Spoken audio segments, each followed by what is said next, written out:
Hacer recibir a un historiador como Gabriel Chirichi, que está, o Kirichi, ¿cómo es que se pronuncia? ¿Qué tal? ¿Cómo andas, Gabriel? Buenas tardes, todo bien. Se pronuncia Quirichi, pero Quirichi. puede decirse Kirichi también. Está bien, sí, me imagino. Bestias como yo te lo van a decir No, de pero en el distintas Uruguay, maneras. ¿cuántas personas te dicen Quirichi? ¿Te dicen tu nombre verdadero? Bueno, el verdadero es, Sí. es variado, es Quirichi Franci y tantos, pero bueno, es de origen ticino, entonces, claro, sería Quirichi, pero también se dice Kirichi, no hay problema, no hay problema. Bueno, para nosotros es un placer recibir un historiador joven con una mirada. ¿Está bien que te digamos joven o te sentís muy grande? Te lo agradezco, Sergio. Yo estoy en la edad en que todos me parecen jóvenes, es grave eso. Sí, es fácil. Ese es el problema.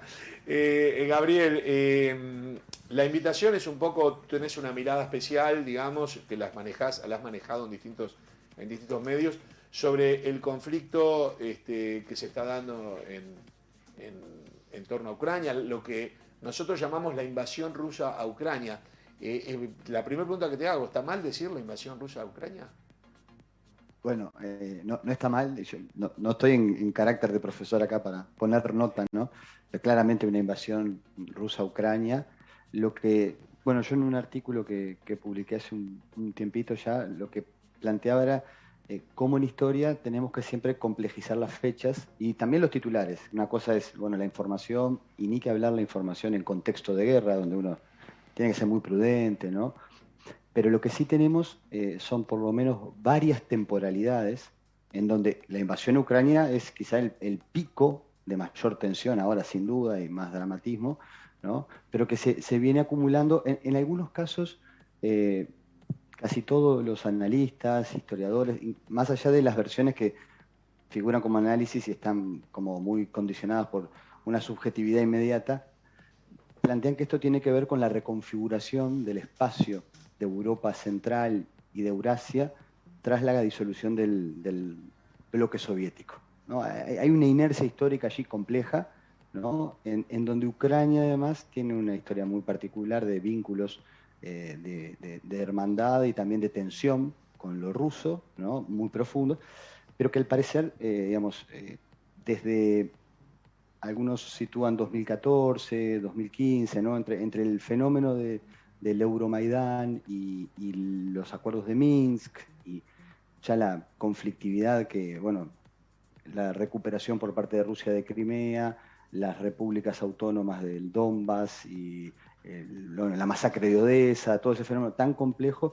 ya hacía varios años que había un conflicto que es difícil de caracterizar, ¿no? Porque es un conflicto fronterizo, pero al mismo tiempo es de población que en muchos aspectos comparte una cultura y una religión, pero algunos se sienten más ruso-ucranianos, otros ucranianos consideran que los rusos no deberían ser parte de lo ucraniano. Hay unas tensiones allí que esto ya arrastra por lo menos 8 años, ¿no? De conflicto armado, con bueno, imposibilidad de llegar a acuerdos, en donde la invasión rusa viene a ser como el colorario hasta ahora, ¿no? De una respuesta, en este caso diferente a lo que pasó en Crimea, donde fue un operativo mucho más quirúrgico, diplomáticamente casi sin consecuencias para lo que fue, digamos, la población civil y eso, ¿no? Bueno, en este caso ahora estamos ante una escalada bien distinta, con el contrapeso que yo no tenía claro, que ahora creo que está cada vez más fuerte, de también una reacción muy, muy exacerbada de rusofobia en algunos ámbitos, ¿no? Que esto también parece que es un peligro porque la guerra son ejércitos, estados, pero no son los pueblos, ¿no? ¿No? Este tema es un tema muy complejo. Entonces, bueno, creo que por ahí hay que tratar de comprender los diferentes factores inmediatos de coyuntura y de estructura histórica, ¿no? En términos de tiempos modernos, ¿no? Que me parece que es importante. Es difícil para un historiador juzgar un hecho que todavía se está produciendo, o sea, el historiador precisa una distancia para poder titularlo, por ejemplo. Bueno, mira, siempre titular, yo siempre digo lo mismo, Sergio, yo soy profesor de historia, estudio con mucha pasión muchos temas y investigo algunos temas, un día charlaremos de historia del fútbol, estudio, imagínate que nada que ver, Me, pero me encanta. cuando vas a dar una clase, también pensás mucho el título. No es Por que, eso. o sea, yo puedo titular de una manera el Imperio Romano o de otra y estoy dando un sesgo. Entonces, ser cuidadosos con los títulos y más en un conflicto actual es muy importante, ¿no? Entonces, yo por eso en ese artículo que publicamos en la diaria decía, ¿cuándo empezó la guerra? ¿No? Una cosa es cuándo empezó la invasión, no hay duda, 23 de febrero en la madrugada, la invasión rusa. Ahora, hay conflictos allí, yo ponía el caso de unas tropas, quizá ustedes las conozcan, ¿no? Unas tropas de las milicias estas del Donbass, ¿no? Que eran autoproclamadas repúblicas soviéticas, una cosa que a nosotros, yo lo digo con mucho respeto, nos suena como que vuelve la Guerra Fría a veces, ¿viste? Pero que no querían estar bajo la égida de Putin, porque no eran, digamos, no eran, si bien son filorusos, no estaban de acuerdo con el gobierno de Putin y querían la autonomía del Donbass y que habían conseguido armas robándosela al ejército ucraniano que lo estaba ayudando en buena medida Estados Unidos. Esos soldados murieron, incluso hay un coronel muy famoso que murió en 2016, 17, y no se sabe si los mataron tropas de Putin o tropas ucranianas. O sea, y esto estaba pasando de antes, ¿no? Entonces, me parece que poner allí la complejidad es importante, sobre todo porque, digamos, estos conflictos, uno se siente impactado por lo que ve, por lo que le llega, pero si algo no son, es inexplicables. Tienen razones y tratar de entenderlas creo que lo que más nos ayuda, por lo menos a poder pensar alguna idea de solución. No es que uno de acá vaya a solucionar nada. Lo que no creo es que uno de acá solucione algo como tribunizándolo, ¿no? Sí. Por lo menos desde la perspectiva de un A- profesor de historia. a- Yo en la a- clase no puedo decir, miren qué bueno, qué malo es esto, porque eso sería poco ayuda para el análisis, ¿no? a mí me llama la atención la poca utilización del término proporcionalidad en la respuesta que hay en esto que está pasando entre Rusia y Ucrania. Término que utilizamos hasta en el día a día, ¿no? Cuando un policía quiere detener a alguien, está bien, pero si es un delincuente, el otro, pero no era para que lo agarre del cogote, le tenía que haber pedido por favor que se quede quieto. Bueno, de ahí para arriba tenemos otros conflictos en donde enseguida salta todo el mundo con la proporcionalidad.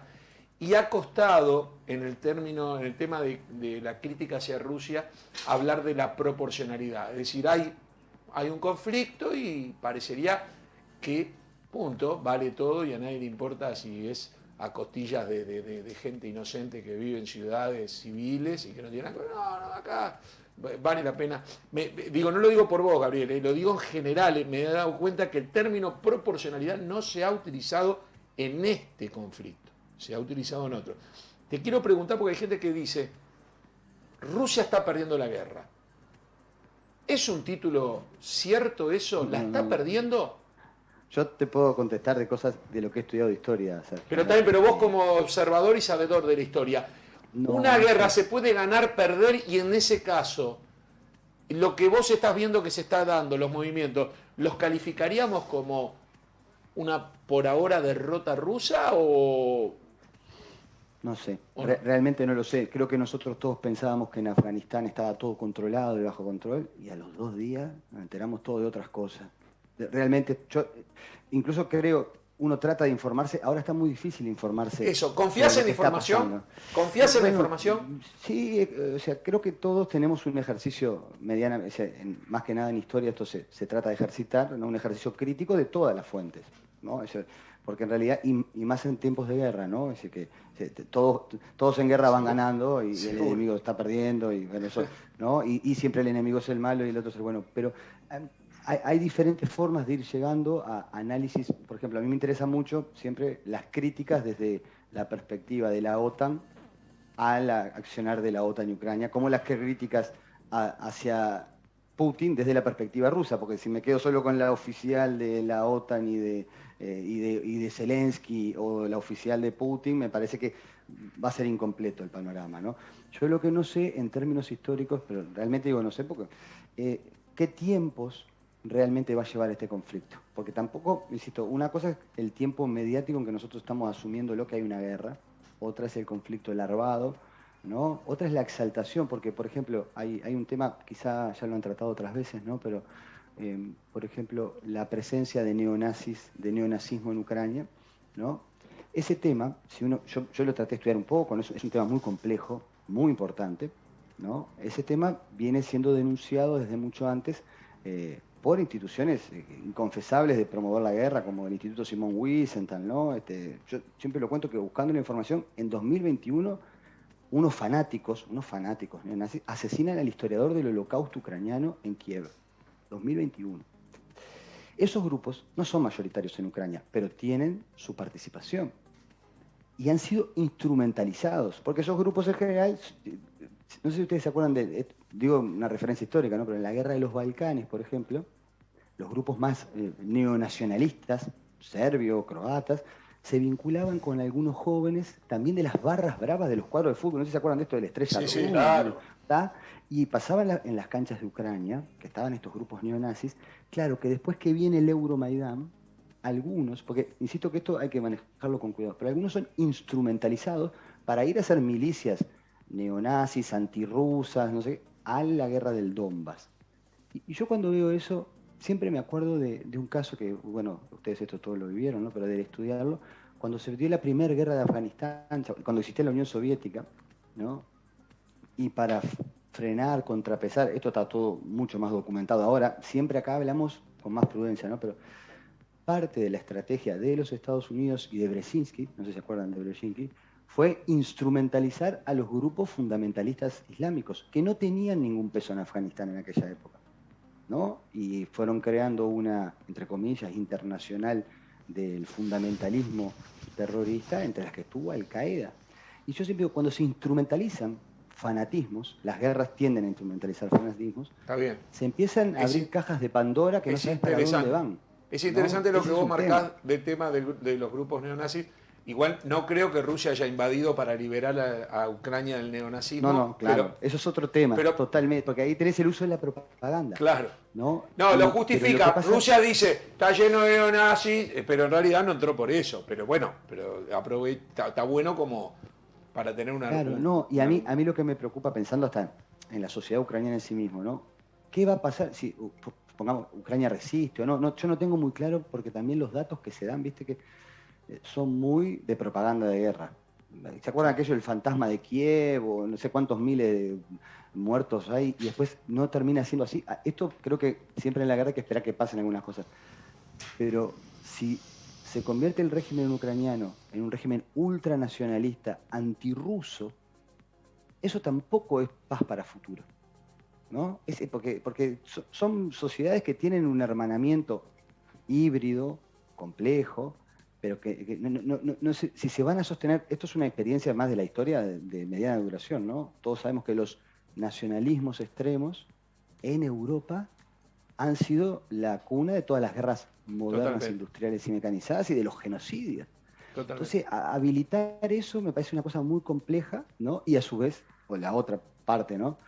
Una Rusia autoritaria en base al nacionalismo ruso, también sabemos que históricamente ha sido un eslabón del conservadurismo mayor, que ni Napoleón pudo con ellos. No digo que la historia se repita, pero estos procesos a veces hay que tenerlos más en cuenta. Son peligrosos. Sí. Vos dijiste al pasar... Están jugando con fuego muchos, ¿no? Ese es otro tema, porque la guerra también es un negocio. Ese factor no hay que perderlo de vista. No hay duda. Vos mencionabas la rusofobia ahí, y yo tengo una posición muy firme de no estar de acuerdo. No me está gustando todo esto de sacar a Rusia de la FIFA, de la UEFA, de los campeonatos de tenis, del automovilismo. Estoy hablando de deporte y podemos seguir con un millón de organismos más que no son del deporte. Hablo del deporte porque es el que más me llamó la atención en una primera instancia. Aparte te diría que por orden, creo que fueron de los primeros, la FIFA y la UEFA, que lo salieron corriendo a sacar a los equipos rusos. Y yo digo, esto se abre a todo lo contrario, que es que siempre se habló del deporte, que no mezclemos ningún tema y que estemos todos juntos, el deporte está por encima de todo. A los 2 minutos de la invasión, ya Rusia había sido expulsado de todos lados. Eso me llamó la atención. ¿Me pone partidario de Rusia? No. Me pone como una mirada crítica de que hoy es Rusia y mañana va a poder ser el que los mandamases, que no están presos todavía porque van a estar dentro de poco, porque van variando, van a definir que entonces ahora saquemos a este otro. Estoy hablando de organismos del deporte, pero también pasa con otras cosas. ¿La rusofobia viene también por ahí, decís? Sí, yo creo que eso que vos señalás es un indicador, me parece a mí, esto obvio que estamos hablando siempre sin saber qué va a pasar mañana. Opinólogo, estamos de opinólogo. Vos estudiaste historia y querés ser cuidadoso. Sí, sí, pero Estás con el creo campeón mundial de opinología. Bueno, sí, eso está bien. Es interesante el ida y vuelta para ver, porque sí, pero también construyendo opinión colectivamente uno piensa capaz que un poco mejor, ¿no? Eso, yo siento una cosa muy parecida a esa que vos mencionás, ¿no? Qué rápido se reaccionó. Mirá, y esto lo digo como esas sensaciones cuando uno tiene con la noticia, ¿no? Qué rápido que apareció en la UEFA o en la Liga de España la bandera de Ucrania, que el pueblo ucraniano es víctima de una invasión. Eso está fuera de discusión. Ahora, tantas otras veces no hubo una reacción rápida a invasiones, estoy hablando de cosas muy recientes, ¿no? Lo que llama la atención en esa reacción inmediata de las autoridades, de las ligas, o de la UEFA, o de la FIFA, ¿no? Es ese casi juicio sumario de que hay un bando bueno y un bando malo, ahora lo de Wimbledon también, y ese juicio sumario, ¿sabes a qué me hizo acordar? A la decisión con Suárez. Parece una pavada lo que estoy diciendo, ¿sí? ¿Cómo deciden tan rápido? Porque la prensa británica, y este es un factor a tener en cuenta para mí, la prensa británica es muy influyente en Europa, muy influyente en los círculos de opinión, esa prensa amarillista, ¿no? Que enseguida construyen y destruyen después héroes, víctimas y villanos, ¿no? Esa prensa enseguida, ¿se acuerdan que generó aquello del Suárez cheating, Suárez tramposo, y la FIFA enseguida, ¡pum! Y acá sin pensar en nada, hay como una locura por demostrar que se está de un bando o del otro. Sobre todo cuando se va a jugar un mundial en un estado totalitario que no respeta los derechos y que el otro día, la semana pasada, sus representantes dijeron qué cosas están prohibidas y qué cosas no, y que la mayoría están prohibidas. Y sin embargo, no hay ningún sin embargo, que diga, dijo la FIFA. La FIFA dijo... No coincide eso, ¿no? Y eso es raro. Yo creo que nosotros, siempre pienso esto también, en países como Uruguay, ¿no? Que, o sea, nosotros tenemos una larga tradición de política exterior ambivalente, alguna más vinculada a la historia del tercerismo, del americanismo, de la postura que en muchos casos lideraron Luis Alberto Herrera y Quijano, otras más vinculadas al panamericanismo y a la integración atlántica que lideró fundamentalmente el Partido Colorado en sus épocas, sobre todo de los gobiernos ballistas, ¿no? Pero siempre tratando de conservar la independencia de los pequeños países, ¿no? Sin alimentar el poder de un bloque sobre otro, ¿no? Eso es una tradición que el Uruguay, con discusiones, ha mantenido, ¿no? Y nosotros mismos, en nuestro quizá mayor ámbito de tribuna internacional cultural, como es el deporte, hemos sufrido el abandono de nosotros como pequeño país por parte de los intereses de estos bloques, sobre todo, esto ya me metí en otro tema, pero yo sé que ustedes esto lo han estudiado más y saben, no sé, la FA Cup, la Federación Británica, siempre que tuvo también su contencioso con la FIFA, también generó estas movidas de a los pequeños dejarlos afuera, ¿no? Entonces yo creo que nosotros, por lo menos desde Uruguay, tenemos que tener una mirada prudente. La prudencia no quiere decir ser neutral en eso, pero ojo porque a veces hay una dinámica que nos quiere llevar a determinada postura y hay más elementos para tener en cuenta en derredor, igual, ¿no? Y el mundo está cambiando, ¿no? En muchos aspectos.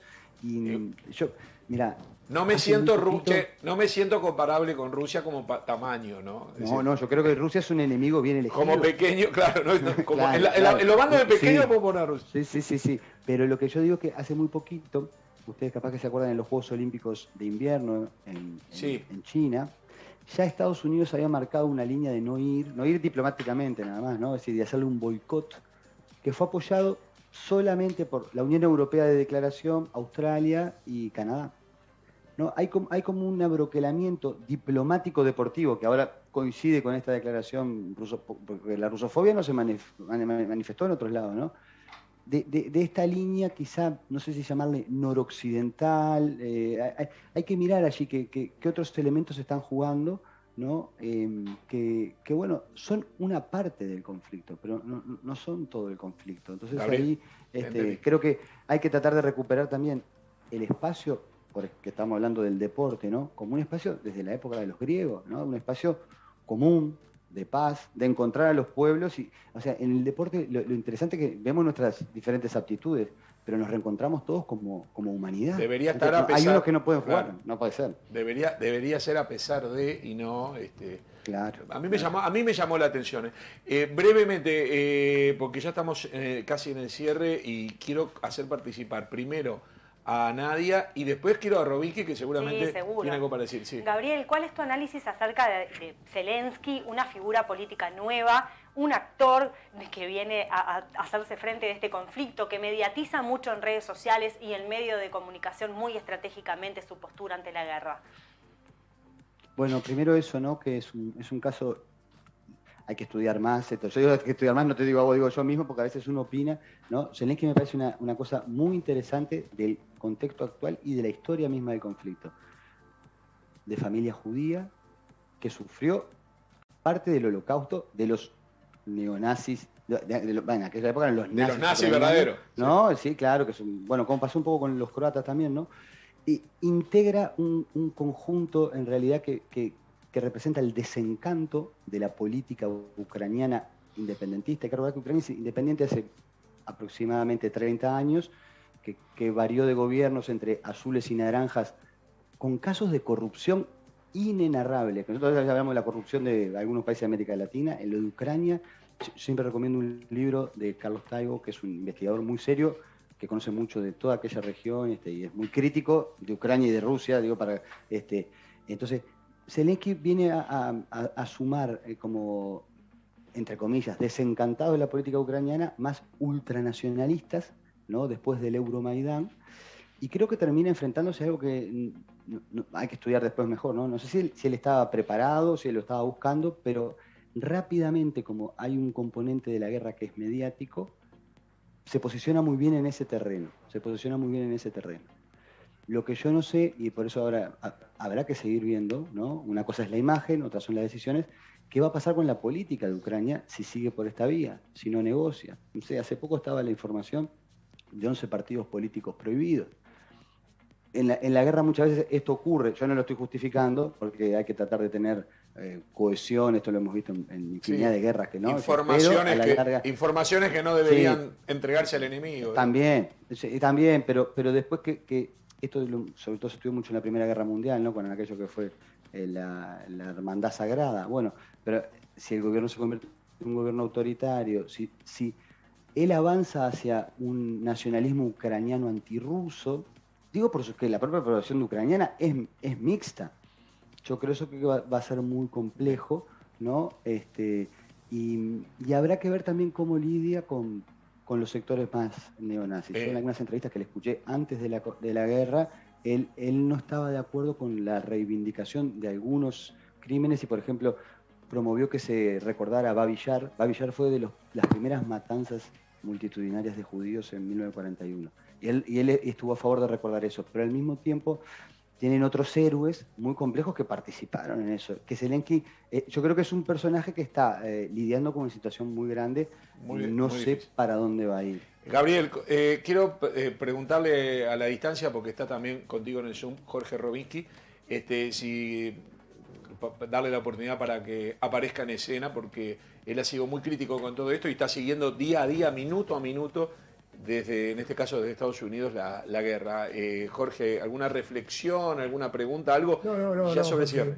Gabriel, yo no puedo polemizar con Gabriel, porque él se ajusta a determinados hechos y trata de tomarlos en función de antecedentes históricos y proyectarlos si puede, porque no es fácil proyectar, por lo tanto no hay. Yo hubiera tenido una pregunta, pero de entrada desapareció la pregunta, porque la pregunta que yo hago a todo el mundo ¿es o no es una invasión? Listo. Ya dijimos que es. Y Gabriel dijo que una invasión no da lugar a ninguna otra cosa. Pero sí queda, y va a quedar pendiente, te pido disculpas, Gabriel, porque yo tenía elementos de la historia, que yo también no solo los conozco porque los leí, sino porque los viví. Pues yo tengo 78 años, los viví. Es decir, no es japonés básico para mí. Tú eres muy joven, tú tienes que reconstruir.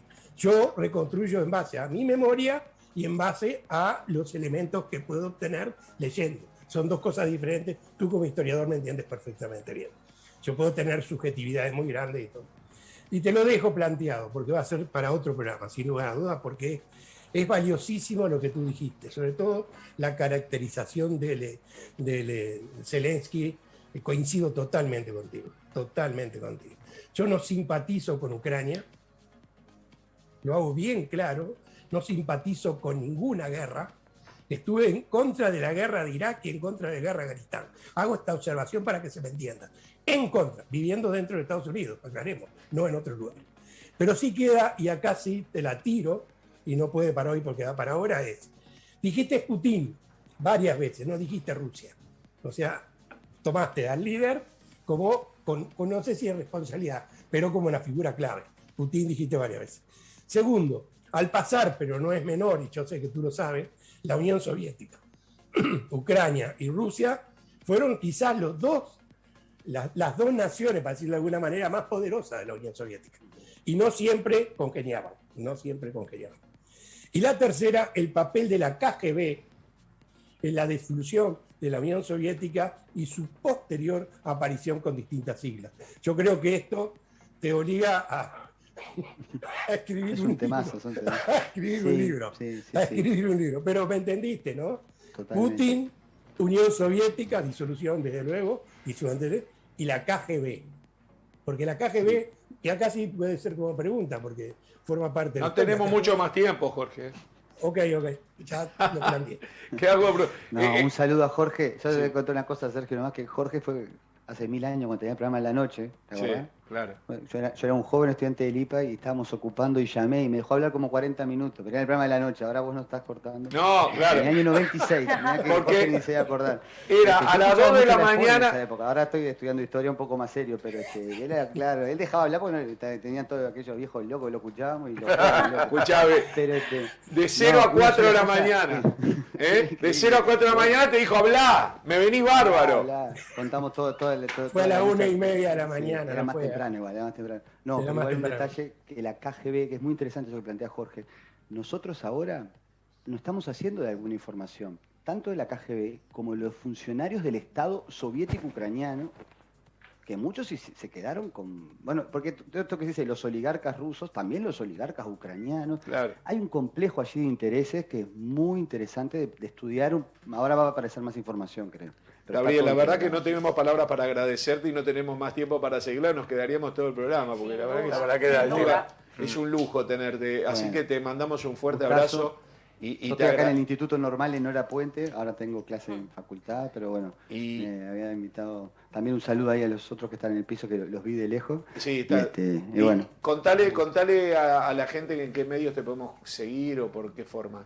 Bueno, yo soy columnista de No Toquen Nada, hace ya muchos años. Bueno, una mezcla de historia y fútbol. Arrancamos con columnas sobre los mundiales. Y bueno, yo doy clases en facultad, ahora en el IPA y en Magisterio, y empezamos a hacer como historia vinculada en... Vamos a hacer una historia de Qatar en algún momento, No Toquen Nada también. Me parece bien. Y bueno, y estamos también haciendo unos cursos de historia, si les interesa, de otros temas, ¿no? Porque, A ver. bueno, pero son importantes también, un curso de historia de China y un curso de historia de África. En la Fundación Vivian Trías, que es por Zoom también, los lunes, que bueno, para conocer un poco estas otras culturas y acercarnos al mundo. Capaz que en algún momento hacemos un curso de historia de Rusia y invitamos a Jorge a que cuente algunos testimonios, porque él también sabe de esa historia, yo sé. Por supuesto. Pero bueno, un poco en la divulgación y quizá en un futuro no muy lejano, yo estoy haciendo un proyecto de tesis sobre los orígenes de la democracia uruguaya y el fútbol en torno a 1911-1913, que son años de democratización de los clubes grandes y de, bueno, esplendor del vallismo, del herrerismo, todo eso. Entonces, por ahí ando. Qué bueno, que me dejó picando. ¿Qué tema? Te mando un abrazo grande, Gabriel, me la dejaste toda picando. Un gustazo. Gracias. Chao, chao. Saludos para todos. Gracias.